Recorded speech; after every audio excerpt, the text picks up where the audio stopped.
Future simple tense positive స్టేట్మెంట్స్ని క్వశ్చన్స్గా ఎలా మార్చాలి అన్నది చూద్దాం. I will send you money, నేను నీకు డబ్బు పంపిస్తాను. టుమారో, నెక్స్ట్ వీక్ ఏదైనా. యూ విల్ కమ్ టుమారో, రేపు నువ్వు రా, లేదా రేపు నువ్వు వస్తావు, ఏదైనా కావచ్చు. We will do the work, ఆ పని మేము చేస్తాము. పీపుల్ విల్ అగ్రీ, ప్రజలు అంగీకరిస్తారు, ఒప్పుకుంటారు. రాజు విల్ అటెండ్, రాజు అటెండ్ అవుతాడు. ద ఫంక్షన్ అటెండ్ అవుతాడు. షీ విల్ గివ్ సపోర్ట్, ఆమె సపోర్ట్ ఇస్తుంది, సహకరిస్తుంది. క్యాట్ విల్ డ్రింక్ మిల్క్, పిల్లి పాలు త్రాగుతుంది. ఇవన్నీ కూడా ఫ్యూచర్లో ఏదో టైంలో ఒక పని జరుగుతుంది అని చెప్పే పాజిటివ్ సెంటెన్సెస్.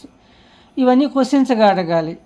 క్వశ్చన్స్గా అడగాలంటే ఆ సబ్జెక్ట్స్ తర్వాత ఉండే విల్ అనే పదము సబ్జెక్ట్స్కి ముందు రాస్తాము, ఎండింగ్లో క్వశ్చన్ మార్క్ రాస్తాం. స్ట్రక్చర్ ఎలా ఉంటుంది? Will, subject, verb 1, object, question mark. చూడండి, విల్ పీపుల్ అగ్రీ, ప్రజలు అంగీకరిస్తారా? Will Raju attend the function, Raju ఫంక్షన్కి అటెండ్ అవుతాడా? విల్ షీ గివ్ సపోర్ట్, ఆమె సపోర్ట్ ఇస్తుందా? ఇట్లా ఎస్ఆర్ నో క్వశ్చన్స్ని తయారు చేస్తాం. ఇప్పుడు ఈ ఎస్ఆర్ నో ఆన్సర్ ఇచ్చే క్వశ్చన్స్కి బిగినింగ్లో WH పదాలు ఇంటరాగేటివ్ వర్డ్స్ ఉపయోగిస్తే అవి ఇంటరాగేటివ్ క్వశ్చన్స్ అవుతాయి. వై విల్ పీపుల్ అగ్రీ, ప్రజలు ఎందుకు ఒప్పుకుంటారు? When will Raju attend the function, Raju ఎప్పుడు ఫంక్షన్కి అటెండ్ అవుతాడు? రేపా, ఎల్లుండా, నెక్స్ట్ వీకా, ఏ పార్టీకి ఇప్పుడని. How will she give support, ఆమె ఏ విధంగా సపోర్ట్ చేస్తుంది?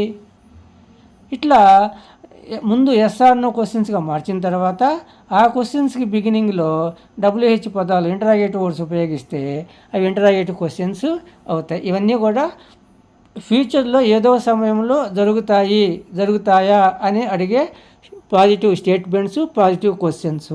ఇంటరాగేటివ్ పాజిటివ్ క్వశ్చన్స్ స్ట్రక్చర్ ఎలా ఉంటుందంటే WH word, will, subject, verb 1, object, question mark. ఈ విధంగా రాసినప్పుడు అది ఫ్యూచర్ సింపుల్ టెన్స్లో పాజిటివ్గా రాసే ఇంటరాగేటివ్ క్వశ్చన్స్ అవుతాయి.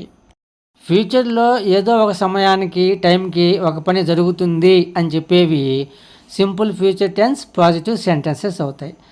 అదే ఫ్యూచర్లో ఒక సమయానికి ఒక పని జరుగుతుందా అని అడిగితే అది ఎస్ ఆర్ నో ఆన్సర్ ఇచ్చే క్వశ్చన్ అవుతుంది. ఎప్పుడు జరుగుతుంది, ఎక్కడ జరుగుతుంది, ఎందుకు జరుగుతుంది, ఎలా జరుగుతుంది అని అడిగితే అవి సింపుల్ ఫ్యూచర్ టెన్స్లో ఇంటరాగేటివ్ పాజిటివ్ క్వశ్చన్స్ అవుతాయి.